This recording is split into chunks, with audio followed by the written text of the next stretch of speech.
I'm Brian Freise alongside Laura Duncan, and you're listening to the Triggered and True podcast. This is a podcast that's all about you, discovering you, going back for you, being with you. You're more than the pain you've experienced, the behaviors you're expressing, and the thoughts that run through your head. Together, we will find your true self, which has always been with you. It's just been covered up. Tune in as we show you how to feel your pain, get comfort, and go play as you return to you. It's time to transform from triggered to true. Good morning, Laura. How are you doing today? I'm doing good, Brian. How about yourself? Very good. Yeah, welcome to all of our listeners. Thank you for being welcome. here. Yeah, for another episode of Triggered and True, number 52. And today we're going to expound on a quote that Laura shared with me some time ago that I'd written down in my notes. And I realized that we can make an entire podcast around this quote. So we're going to have fun with that today. So here's the quote that came out of my notes. If you have never had anyone be with you in the problem, you will medicate with the solution. So I'll read that again. If you have never had anyone be with you in the problem, you will medicate with the solution. So we're going to kind of work backwards on this quote a little bit. And where I kind of want to start is, what exactly are you getting at with Medicate? What are you talking about there? It's more than just the obvious, I think. So can you expound on that? Yeah. So, this is actually a big part of how the compassion method started. And it was more in reference to spirituality being a medication, but definitely recognizing that medication is covering up our lack. And it's covering up, and in this quote, covering up the lack of being with and being within the problem, to be able to receive our emotional needs, to be able to receive nurture, connection, comfort. And we've never had anyone be in the problem. We're frantically trying to find the solution, whatever that might be, to be able to not feel the problem anymore, and ultimately not feel alone in the problem anymore. So one of the things, you talk about covering up. Medication is something covering up. So obviously, when people think of medication, you're thinking, probably the first thing I think about is pharmaceuticals. Yeah, I think that definitely is if we were playing a game, we said medication, I think aspirin. That would be one of the top. Yeah, exactly. Right. Yeah. Yeah. That blurt game. Yeah. So just talk to us. Obviously that it could be that, but just talk to us about what else it could be. Yeah. So there's so many different types of medication, obviously pills, drugs, alcohol, those types of things are kind of common for people to associate with medication, of course.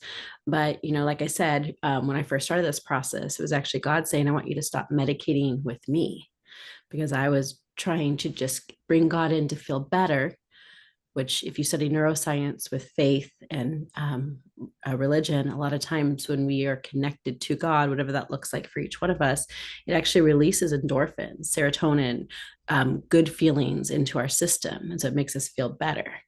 But the problem with it was that I wasn't actually feeling my pain.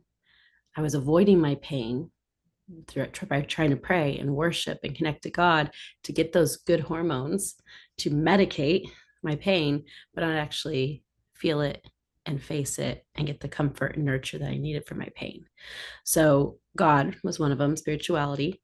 It can also be food, it can be exercise, it can be knowledge, it can be education. Education's a big one. Like, we don't feel okay within ourselves, but if I can learn more and I can have more knowledge, then I will be able to feel safer. And that's actually what holds people back from healing a lot of times, is because they feel like understanding is healing, but understanding is not healing. That is a really good point, because I know a lot of people that have pursued psychology and those type of, and I think a lot of people get into college to take a psychology class and there's something they connect with, but it's probably what you're talking, in some cases, it's what you're talking about right here. Yeah. You understand it, but that doesn't mean you actually took care of the pain and brought comfort to it. It gives but it's like medication, because it gives a form of comfort. All these medications I'm talking about, they give a form of comfort, but it's a false form of comfort. Yeah. And I think those things are always such a struggle, because we always want to delineate everything into right, wrong. Okay. Exactly. So like you and I have talked about a lot, medication is not wrong. No. It's just maybe not where we want to end. Like we don't Yeah. want it to be the end all be all. Yeah, exactly. Especially with medications that people take for emotional, anxiety, depression. Like that's definitely something that I think some people need to take until they can get enough comfort. They can have their needs met to be able to be full. And when you're full, many times the anxiety and depression we've struggled with, we no longer need to have medication to help us through it. So it's not putting medication down. I believe medication is like a temporary solution until we can receive the true solution. Yeah. And when I was first learning your process and you were walking me through it, I remember how gentle you were with me not to just jerk all of those things away that you saw Mm-hmm. were probably maybe not exactly helpful. Yeah. Yep. Because like those were the kind of protectors we talked about them Mm-hmm. as. And they were, for me, I grew to see them as kind of a stand-in for one Yeah. of the 10 gifts. Like Yep. instead of having the full totality of one of the Yeah. 10 emotional needs, whether that be affection or provision or value or know that you're enough, I leaned on one of those medication tools or Yeah. protectors, which for me, you kind of hit them all already, but just doing something, Yep. anything, Yeah. um, exercise, performing, they really were mine. And yeah. So as you mentioned, the nature of medication is to not feel your pain. Yeah. So what we're trying to do is not feel our pain. Yeah. Which is when we numb our pain through medication, we're no longer able to feel our pain, which means we're no longer able to receive comfort. As hard as it is to feel pain and as adverse as we all are towards feeling pain, we have to feel pain to get comfort. If you can't feel your pain because you're numb, you can't actually get the comfort that you need. Quote from you, something that else I had written down. You said, "We can't get to the connecting and discovering until we are not blinded by the pain and unmet need," which Yeah. means unless you have to feel that pain to get to the connecting Yep. and the discovering. Exactly. And just even the thought of feeling pain is so scary for most of us that even sometimes when we haven't even felt it yet, we'll already be planning our medications to avoid feeling it. So sometimes we actually are in it and we're feeling it. We want to cover it up and we want to numb it out and we want to not feel it anymore. So we medicate with whatever our choice of medication is. But then sometimes it's the fear of feeling the pain. So it's not even actually we're feeling it in that moment. And I'd actually say that happens as often or maybe even more often than actually feeling the pain. I think it's like that perception of, oh, I see that pain in the horizon. I know it's Mm-hmm. there. I know I had adverse childhood experiences. I know that I didn't get what I needed. I know that it's there. And the thought of feeling it pushes me towards medication as much as the actual feeling the pain. When you describe that, you make it sound as though like it's always happening on a conscious level. For me, I was so ignorant. This was Yeah. all happening at a subconscious level. Yes. I had absolutely no That is clue. such a good thing to differentiate. And I think it is happening for all of us on a subconscious as Well, well. so I think for some people maybe are more aware of it, but me, I was so ignorant. I Yeah. mean, dumb. I was like dumb. I was emotionally dumb. I knew, man, I feel like I was in preschool, I was so ignorant. Yeah. And I Yeah. mean, from your experience, sharing your experience of not being taught about Right. emotions and not Right. having it, you probably were at a preschool level, not in a negative way, but just you didn't were educated in it. No. Yeah.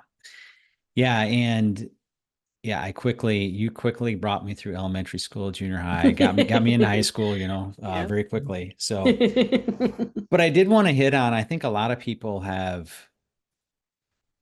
I didn't, well, I did. And then as I transitioned my medication tools, we've talked about Yeah. this where my medication tools prior to probably like somewhere in my mid to upper 20s were they're like R-rated. They Yeah. were not Yeah. very, They were wholesome. the bad ones. They were the bad ones. And then in my mid 20s, I kind of had a epiphany and awakening, so to speak. but I just exchanged those R-rated ones for PG ones, Yeah, exactly. Now and they're the it, good ones, but like they're all medication. exercise, Exactly. religion, faith, like you Yeah. talked about, performing and doing good at work and being busy all the time. But those things look so good. And in many Hmm. ways, that's almost more of a struggle when you're working with people that probably have that type of Oh, medication yeah, because definitely. Because people don't consider it medication. They're they like, think it's well, a it's badge of good to honor. exercise. Exactly. And are you saying that I shouldn't be connected to God? Isn't God the ultimate, to be connected to? Right. So there's all these little I like worship defenses 8 hours that a come day. in. You're telling me Yeah, that's bad? exactly. I know, It's bad? exactly. No, we're not saying that's bad. It's bad if No, you're using it to cover your pain. exactly. That's when it's Exactly. bad. Yeah. Hmm. Um, because you're not really, worship, when I think of worship, it's it's um it's supposed to be God focused, but if we're using it to cover our pain, it's really self-focused. Exactly. Yeah. Even though we're saying we're Yeah. connecting to God, we're actually just frantically trying to get God to make us feel better. And it goes back to what he's doing, not who he is. So our relationship is not connected in relationship, it's connected in action. Our actions are his actions. So if you're listening and you're recognizing that perhaps some of your medication, some of the things you're doing to cover your pain are ones that aren't PG, there's more shame connected to. Yes, exactly. And That's the difference, I'd say. yeah, you have to recognize, and part of the having self-compassion is recognizing in a lot of ways that's you doing the best you can with what you know to do. Yeah, exactly. And when it's connected to shame, it's so hard for us to see that because all we can see is that we're a failure because of the medications that we're using. Yeah. And you've shared this before where you say some of the medications are us instinctively just trying to care for ourselves Definitely. with I the best mean, way we know to do. exactly. And that goes for like we're talking about shameful medications too. Because of the shame, we're like, those are bad and those are wrong. And you should never do that. But it's just us saying, yes, they're wrong, but it's our instinct saying, I need comfort and I don't know how to get it. And this feels like comfort to me. And so I'm going to connect with this, unhealthy sexual experience because I want to be able to get that need met. Mm-hmm. Yeah. And I think it's important to recognize too that the medications, and we've hit this a few times, they aren't necessarily bad. They're a bridge. They can be Yeah. a bridge to helping us Yep. get the real Yeah. thing, Hmm. the real true comfort. Because whatever we chose, for whatever reason that we chose the medication, there's usually something that's represented in the medication we chose. So it's not necessarily always what it is in its actuality. It's more of what it represents to us that we're trying to get a need met from. Yep. Like for me, um, I would say, well, exercise definitely where it started in lifting weights and stuff was I didn't feel like a man. I didn't Mm, feel like I was enough yeah. So every because, time you yep. you pushed maybe past a goal or you're able to like, get Yeah, stronger, it exactly. would make you feel, Add another plate on the bar. You feel exactly. more like a man. Yep. And You you feel feel more like you're like you're more enough. enough. Yeah. And then you realize that, you make some gains really quick, but then the gains come really slow and you're like, oh my gosh, I can't add any more You can't plates get your then. fix. Exactly. That just isn't working anymore, or you get injured. Yeah, that's Yeah. true too. So. Yeah. So let's talk about if the medication is highlighting something, if it's pointing us towards something, let's talk about getting that true comfort. And then after we do that, we're actually going to break down like a 10 gift. We're going to pick a 10 gift and we're going Yeah. to do a deep dive into, maybe a very common way people that didn't get that gift medicate. Yeah. And then we'll talk about how to get the real need met. Yeah. No, that's great. So let's talk about the comfort. And it really comes back to the beginning of that quote. If you've never had anyone be with you in the problem, Yeah. the comfort Yeah. comes through the being with. Hmm. Exactly. And so that is being with ourselves in the pain to begin with, and then being able to invite other love sources to come in and be with us in the pain. And when we aren't willing to face it ourselves, obviously, because we're medicating, then we aren't able to see ourselves, see our pain, be with ourselves. And it's always our need for medication is always going to come from pain or unmet need. And so we're going to talk about the 10 gifts, but also I wanted to highlight that it's also pain, not pain that hasn't been comforted. That's what's going to draw us towards medication because we're trying to get that comfort. And then I think even more importantly, the 10 gifts, like you're talking about. So Well, the isn't we've kind of looked, I've always looked at this a little bit of a chicken and egg thing because, okay, why is the pain there? The pain's exactly. there because of the absence of a 10 gift. And one Yeah. thing I'll never forget, we were in a workshop. Uh, Someone got up and shared an example about their parents were abusive, and you just looked this person in the eye, and it's like, while that was going on, as hard as it was to watch that, like one of the greatest tragedies too is that they weren't with you. Yeah. You know, the whole being with, like they weren't there Mm-hmm. to provide the 10 gifts, to Yeah. provide you protection, to provide you provision, to Yeah. provide, to see you, to Exactly. know you, to hear you. They weren't there. Yeah. So you're like, are we think logically it's the trauma? Oh, this Mm-hmm. person witnessed this Yep. violent act. That's why they're hurting. Yes, but it's actually much deeper than that. Yeah, Because definitely. I think it would originate with the lack even yeah, more than the pain, because if we had that need met, the pain would feel different too. yeah, it'd be more survivable. It would It be. would We would know feel we would be okay. It would hurt, but we knew help was coming, there was comfort was hope. coming. There was Yeah. hope. It wasn't completely hopeless. All wasn't Yeah. lost. Yeah.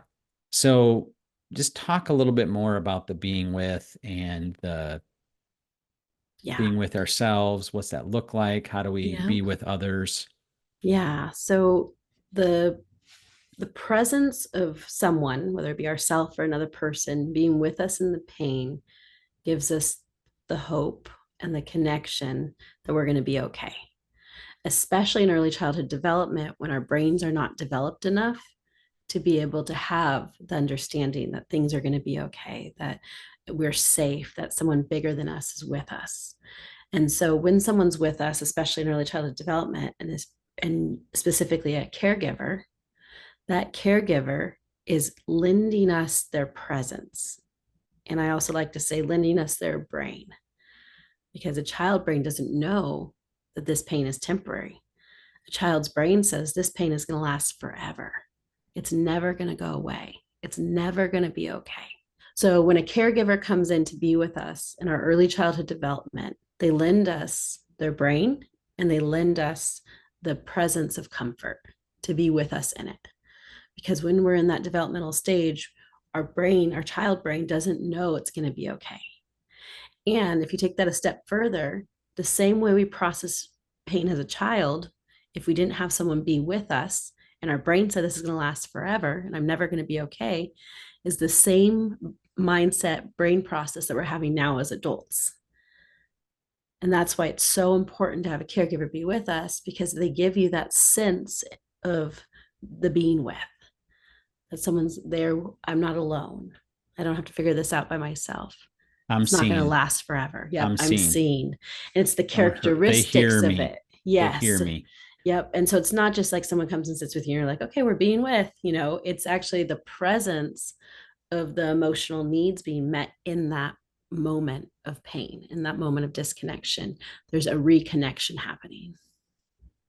And I think it's important. So what you're saying as a child, let's say we're 5 years old, whatever, something chaotic's going on in our environment. We need that adult caregiver to give us that feeling of it's going to be okay. Yep. We'll be okay. Like we will get through this. Yeah. Well, I see you, I hear you, Yep. whatever we need in that moment. Whatever the need is, we need that. And Yeah. one thing I just thought of too is that often when we, as adults, when we're in pain, we are actually using our child brain to find the medication. And that's why a lot of times we make poor choices with medication, Mm, especially the more shameful ones and the bad ways of getting our medications that get our needs right. met, it's because a child brain is picking the medication. Yeah. And so I think that's really important to recognize that that's why many times we're not picking what's best for us because a child brain is trying to medicate the pain. Wow, that's good because I think that might give people understanding. Like you'll see someone that has a doctorate degree and they're so educated and so smart, and then they get Yes. tripped up doing something. You're like, they Yep. did what? No, exactly. When you see things so out of character, so Their non sophisticated congruent, brain was yep, not was working. They were, not, yeah, yeah, their child brain. Because if they had that doctor and they were educated, they should make this educated medication decision. But yeah. people very rarely are making adult decisions in the medications they choose. Hmm. Yeah. Well, I think for me, when I think about the being okay, what it really means in being with myself in those moments that are scary, where they're scared, sad, lonely moments, is that knowing that I know that nothing has to change in my external world for me to be able to have peace, Yeah. for there to be hope again, Yeah. and I think so much of the anxiety I think that I have had Mm-hmm. throughout my life is the pressure of the external world has to change. And Yeah. there's like so little you can do about it. Mm-hmm. Most of it. Exactly. Very little Yes, of the so external much world. because it's most of our external world is humans, and you can't control another human. Well, it's And so, humans, yeah, it's nature, it's yeah. weather, it's Oh, yeah. There's so it's many things that are outside of our everything. control. Yep. And if Yeah. that is going to be where we're going to get our needs met, then we're going to be constantly disappointed and constantly lacking. And whatever level of control we think we have of the external world is largely an illusion anyway. I Yeah. mean, it can Yep. be, you look at we just had a major natural disaster in the United States, Yeah. and I it's like know. It's people were terrible. sitting in their home one day and everything was whatever, and 24 Yeah. hours later, their home's gone. Yeah. And it's like, how did that happen? Mm-hmm. I mean, Exactly. And that, I mean, that's an extreme one because yes. that was a Hmm. horrible experience. But I think that happens to all of us in other ways. It may be a little bit Absolutely. smaller than that event, but that's happening all the time. No matter how much you save money and you do all the right things and you check all the boxes to make yourself feel safe, at any moment Your car things breaks could. down. Exactly. Yep. There's always going to be something. That's why it has to be internal Your kid's versus backed into a external. pile of bricks stacked at the end of the driveway that some moron contractor Oh, set yeah. there. Sounds like you Not have some that's ever happened, experience. No, so no, whatever. no. But yeah, No, yeah. but it's true. But It's being really can okay means happen. that nothing has to change. I don't have to change my external world. Nope. You can be okay even if your external world doesn't change. Yeah. And I feel like that is Yeah, the superpower that we've it talked really about. That is. is the No, superpower when definitely. you That's can one of my land favorite there. things about the compassion method is just the fact that you like and when you actually feel it, like we're telling you, all the listeners right now and ourselves, like, you can be okay even if your Yeah. external world's not. But when you actually have the moment where before you would have been freaking out, you would have been super anxious, you would have had a horrible time, it would have been the end of the world, and then something bad happens and you're like, I'm okay. Like it's When such an you know that amazing like feeling. Yeah. you know that I can be okay, even if Yeah. I remember that one of the whatever. first times I felt that, and I was like kind of like looking around, like, is this really happening? Just because it felt so surreal to like genuinely, not because I was trying to be okay. And it was like knee jerk reaction, just like my triggers before were knee jerk reactions of maybe hopelessness, of like, I don't know how this is going to work. It's, the end of the world. It was my knee jerk reaction to be like, it's okay. I'm okay. I can be okay even if it's not. And it really does feel so powerful to be in that place. Yeah, absolutely. Yeah, absolutely. So let's do what I mentioned a moment ago. Let's Yes. let's grab a 10 gift, one of the 10 Yep. gifts. Okay. If you're kind of a new listener and you have no idea what we're talking about with the 10 gifts, uh, podcast 5 and 25, we definitely hit on them. But why don't you just give a quick summary, Laura? 10 gifts. What are we Yeah. talking about? So the 10 gifts are the 10 emotional needs that every single human needed during their early childhood development between the ages of 0 to 12 years old. They're the emotional needs that when we receive them, we are able to, not be triggered in those ways because we have them abiding in us, because we experience them from real caregivers and real experiences being able to give us those gifts of love. And the reason why I use the word gifts is because they're unconditionally given in early childhood development. And when they're given in that context, we're able to receive and have those abiding in us. And so, like we were just talking about, you no longer need your external circumstances. So, for example, one of them is to be seen.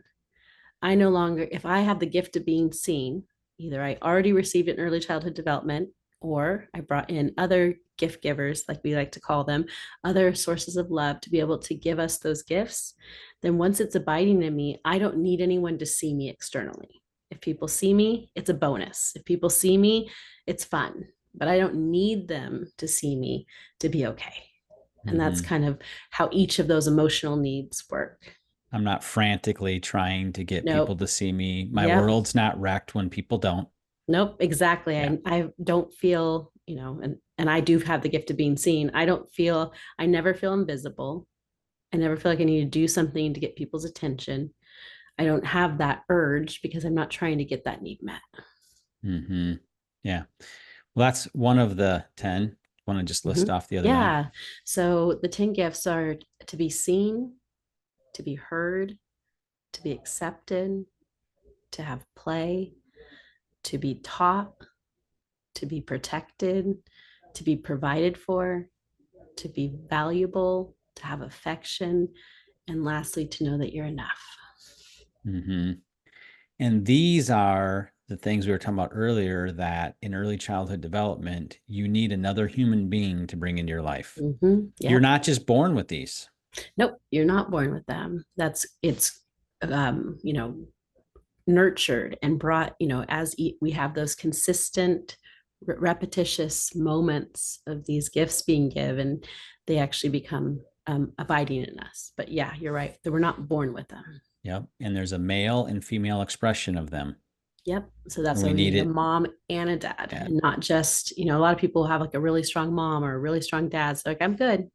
But they'll find that there's a lot of lack because it didn't come from both male and female, mom and dad. And the pain we were talking about earlier ultimately is Yes. coming from what And the that being lack. lacking, Yeah, the lack of exactly. that happening. And guess what? Every single human being on the planet has pain in Every this single area human. because no one's mom and dad Mm-mm.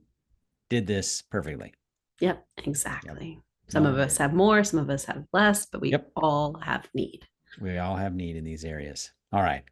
So let's kind of pick one out. So we're going to talk about the gift of affection. And I'm going to read back something else that you've shared. You said, when affection does not come until adulthood. So we didn't get it as a 0 to 12. Yeah. We didn't really start getting affection until adulthood. Our brain misinterprets sexuality as the same thing as affection. Yeah. Can you break down that concept a little bit more? Yeah. So when we are young, you don't have, when you're 0 to 12 years old, you're not connecting to affection in a sexual way. You're connecting to affection in a tender, connected, emotional way. But when you get older and you're going through, puberty, and you're going through those times where your sexuality is increasing, you're going to start to see affection as sexual. Even watching movies, when you have the first kiss, like when you have those things happening, your brain goes, "This is affection." So many times we're constantly looking for sexuality to meet our need in the same way that affection was meant to meet our need before we started to misunderstand the difference between affection and sexuality. Yeah. And you kind of, when you first started the compassion method, you really started off working with a men's group Yeah. where a lot of men struggled with this particular Yes. issue. Yep. And this affects men and women, but Definitely. being a man, I can really relate because definitely affection was not something that was not an emotion freely shared, was not a gift Mhm. shared, a lot Yeah. in my home from my mom or my dad. So I can totally understand how men, and I even talked about my own life. The best way to say it was I had an R-rated version of getting my medication. Mm-hmm. Then Yeah. then in my mid-20s, I shifted to a PG version, but during the Yeah. R-rated, definitely sexuality was Yeah. definitely getting Well, needs met we there. need connection, we need Yeah. affection, like we need food and water, especially if we didn't receive it. So it's Hmm. really a lot of people's sexual experiences. When people say sexual addiction or things like that, it's actually coming from that hunger, that lack of having that need met is so strong that we're frantically trying to get that need met. And that's why it leads to such strong sexual addiction, because we're so, we need that gift of affection, so we're trying to get it met. And so that's where it gets twisted. And, so there's so much shame connected to sexuality. Hmm. I can't tell you how many people that I've worked with that had, addictions to pornography or other sexual addictions, that when they finally realized that what they were doing, what they were looking at, what they were participating in wasn't who they are, that what they did was mattered, but they mattered more. The people's, I mean, like the freedom that Yeah. people experience was so profound, because they had been trying to get their need met so frantically because they didn't have their need met. And then they felt so much shame that this is who they are, especially because most people start their sexual addictions in puberty when they first have Hmm. sexual experiences, whether that be looking at something or participating in something. It's in their early childhood development programming. So it feels like it's always been there. So it feels like it's who they are. Yeah. When you can tell someone this isn't who you are, this is something you're doing, but it's not your identity. And then be able to say, hey, what does it represent to you? That's what I ask people when they come to me having sexual addiction. I'll say, what does it represent to you? What do you feel like you're getting from it? We start to kind of unpack what it actually means to them. And we have to get past the shame of it, that it's so bad and evil and wrong, and say, what pure intention is connected to this? And it's so hard for people to say, because they're like, there's no pure intention. Mm. This is pornography. This is It's evil. This disgusting. is Yeah. wrong. This is disgusting. There's nothing pure here. But there is, because there's a child within each of us, our child self, that's frantically wanting to get that need met and doesn't know the difference between sexuality and affection. Hmm. Yeah. And I think it's also important to say it's not always affection that's connected to pornography. That's There could be true. other Yeah, things. we're It's just using this. Yeah, very it common is that very this is, yeah, common, but affection. yeah, yeah. Yeah. So let's say you're counseling with someone, you're consulting with someone, and you're working them through this, Mm-hmm. and light bulbs are clicking. Yep. They're recognizing that, hey, this is something I'm doing. It's not something I am. Yep. And I'm doing this because I have this unmet need. Yep. I've got this gaping hole where I don't have the gift of affection living in me. Yeah. Yeah. Then what? So then we're going to want to go back to early childhood development, to a time that we longed for true affection. And how do you go back to early childhood development? What's one So of your this is, tricks to help with that? yeah. So one of the things that I do is actually using the present day circumstance. So what I'll do is I'll say, okay, when's the last time you looked at porn? And they'll say whatever the time was. And I'll say, okay, let's sit in that. What was going on before? I got in a fight with my spouse. Okay. What were you feeling? I was feeling really out of control.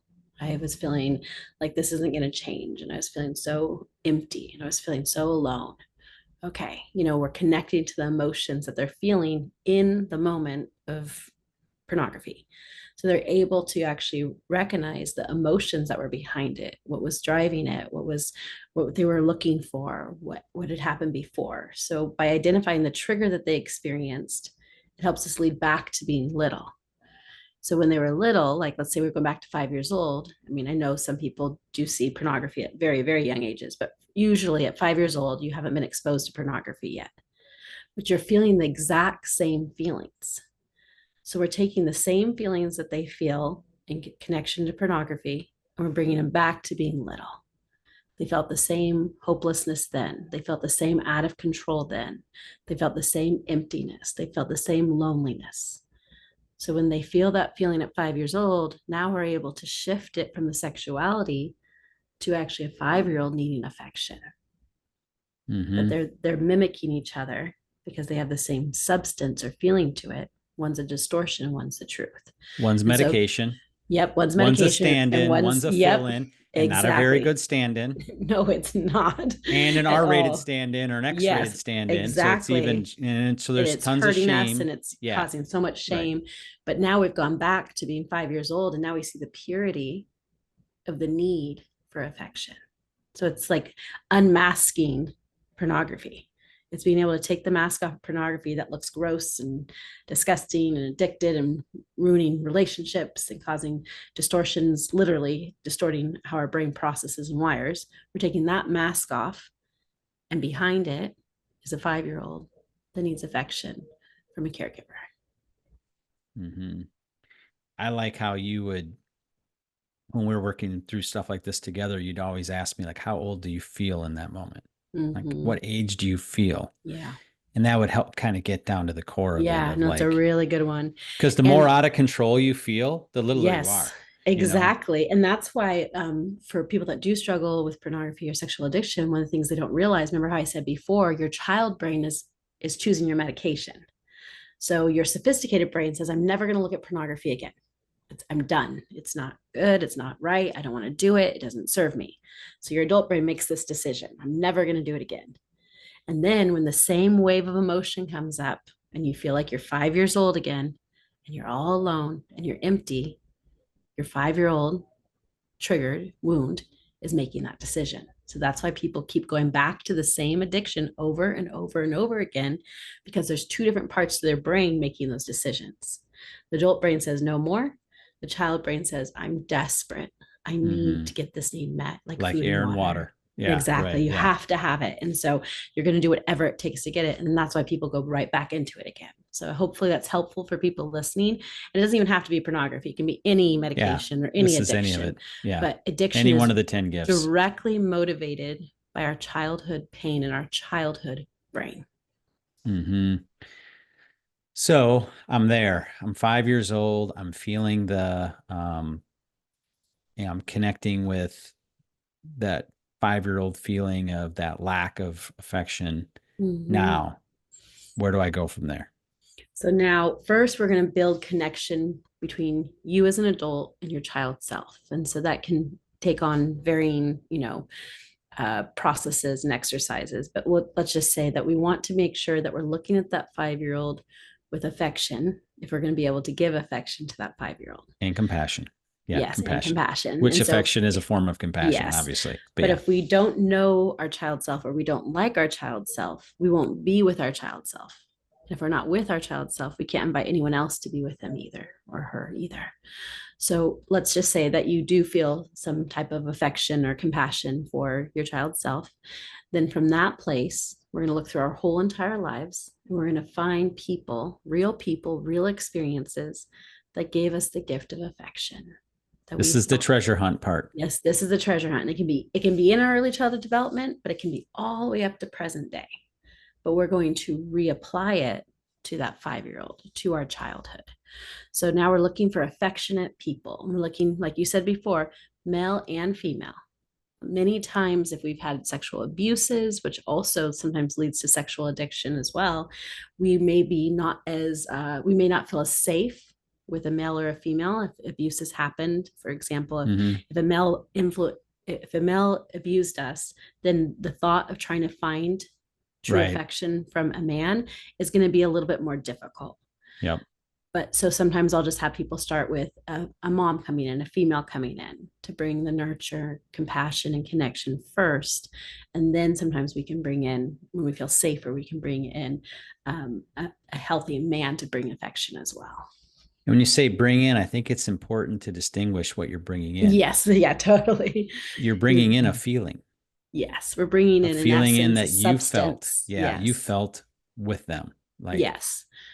Like think and of like the last hug you had. Like there's something about like a real hug. You feel the weight of it. You feel yep. the connection. You feel the warmth. You feel the comfort. There's a real tangible feeling to it. Well, when I did this in the area of affection, I actually did find someone back when I was very little. And Mm-hmm. I think part of the design of that and what was very good about that is because I didn't have that affection in early childhood development. So yes, affection and sexuality were one and the same for me, Yep. Yep. you know, but I went back to a time period of my life and found someone that was pre-sexual. Yeah. Like I wasn't, Yeah. I was young enough that I was like, Yeah. that stuff Wasn't activated yet. wasn't activated. Right, Yeah. right, right. And this particular person I found, I remember was a swimming lessons instructor, and I was so scared of the water, of Yeah. getting in. And she took me, held me, and we bobbed up and down, and we did all the stuff that some, a swimming instructor would do to try to get you comfortable with the water. Yeah. And like that Mm-hmm. was You affection. Like could she feel the held me. affectionate. Right. Yep, Yeah. exactly. You were scared and you were feeling that feeling of safety and being held Right. and being cared for. And it was someone of the opposite sex. And I Mm-hmm. love the feeling and I love the memory because it is Mm-hmm. completely devoid of any of that other garbage. Yes. I know it makes it so much easier because the Yeah. distortion of sexuality really perverts the purity of it. So when you can experience it without it, that's why a lot of times a family member feels safer or, Right. different things like that. Well, and thankfully on the male side, I never experienced, sexual abuse or any of that Yeah. stuff. So thankfully, I Yeah. didn't So it have makes it a that. lot easier to So when receive. I found the gift of affection from a man, it was when I was much older. Yeah. Like it happened in my probably my 30s. Yeah. And I'll never forget this one particular hug I got from this man in my 30s. And it was otherworldly. Like it was Mm-hmm. like Yeah. so different than Yeah. any hug I'd ever received. There was such a substance there Mm-hmm. of the affection. Yeah. And I was able to go back to that feeling from Yeah. that, Yeah. but I Yeah. totally could understand how if someone had had pain in that area from a Yeah. man, and I suppose from a woman too, that that would be very, very difficult. You Yeah. know, Yeah. It makes it harder, but there's still it's possible. pure Yeah. affection out there that we can connect to. It just sometimes takes a little bit more, Well, I look at it as God is like exploring. always sending love, like Always. the Always. He's like, he's oh, you don't have sending any it, pure affection. I'm sending it to you. We just don't always have eyes to see eyes to it see it. or know how to receive it because it's not familiar to us, but it's always there. We will always find it, which is the hope of being able to receive what we didn't receive. And that's what I love about this process is it gives us those eyes to see because we have Yes. to bring some level of comfort to the pain, Mm-hmm. Yep, exactly. some amount of compassion. I love the compassion statements that we have, Yes. that we speak over our heart, that you've got a Yep. whole list of them. I Mm-hmm. love those compassion statements because they will help like set the playing field, Yep. so to speak, to give Yeah. me those eyes to see. Yep. Yeah, it Exactly. calms you down, it brings some Mm-hmm. comfort, it helps you know that hope is possible Yep. and that, God And that's always one provides. thing that I always have people do is when they're like, there's no gift givers, there's no one ever gave me If, affection. A lot right. of If they people will just say can't that. find it. Yeah. And so we'll that in those moments, instead of trying to force and like you have to find someone, what we do is we bring compassion, like you're talking about. So that Yep. helps tenderize the heart. It helps the heart become more open to be able to receive. Totally. Like a meat tenderizer. Yeah, Yep. absolutely. Absolutely. No, that is good stuff. And I like what we just did because it gives people a really good idea of what a one-on-one session with a compassion method consultant looks like. Yes, Because exactly. That's being able to do the this is what we're application doing. of it. Yep. Absolutely. This is very practical, Yep. very, very much application. So, And then if we kind of wrapped, this example we're using up, once you've received, like you gave those good examples of that female, that male affection, and your heart starts to feel full and you feel like you've received the substance and the essence of affection. Now, when we come back to being an adult and we're looking at pornography or we're looking at a medication that we were using before, it doesn't have the same need. The need's not there for the medication in the same way. It doesn't mean that you won't struggle with anything. It doesn't mean that you won't, but to me, I look at it more as like a lowercase s struggle versus a mhm. capital S struggle that feels like you have to get your medication or else. We're no longer addicted to it because we've got our true need met. So our brain is still, if we've had a pornography issue our whole entire life, your brain is still thinking in that way. So you're going to want to bring more affection repeatedly to that area. Sometimes it's a one stop, you get it Yeah. and you feel it and you're done and you're like, I never even want to look at it again. I don't Mine's have the never need been a one anymore. stop. I No, don't but for know. most people, you're going to Multiple. need to go back. And then also to add to it, it may not have just been the gift of affection that you needed. You might have needed multiple gifts to Yeah. satisfy that need. So you no longer need to look at pornography. So it does take some time. It takes curiosity of asking your heart what you really need. What are you really looking for? Sometimes I'll tell when I'm in a triggered state, I'll say it's not what you think it is. If I'm gravitating towards a medication, I'll say it's not what you think it is. And that's like a key word for me to be able to say, okay, what is it? That helps me go deeper because my triggered brain saying, no, that's my solution. But when I say it's not what you think it is, it helps me go, okay, what am I really needing? Yeah. So whatever your kind of key words to help you kind of recognize, snap out of it a little bit. Yeah. Exactly. Is really key to have. And once you do that, you're able to start being more curious with it. And curiosity is a sign that you're showing yourself compassion and you're no longer in shame as well. One of the things I used to worry about when I would find that experience, that feeling Yes. from a gift giver, Yeah. is I would be almost scared to go back to it again because I was scared I'd wear it out. Oh, interesting. Yeah. And what I found is it doesn't wear out. No, it's a because it's a it's living real. substance. You know what I mean? Because it was a real person, real experience. So it's alive. It's not a fantasy. That's how you know it It's doesn't actually wear out. real. It's real. Exactly. Yep. Because And medication, because what we're talking about, medication wears out.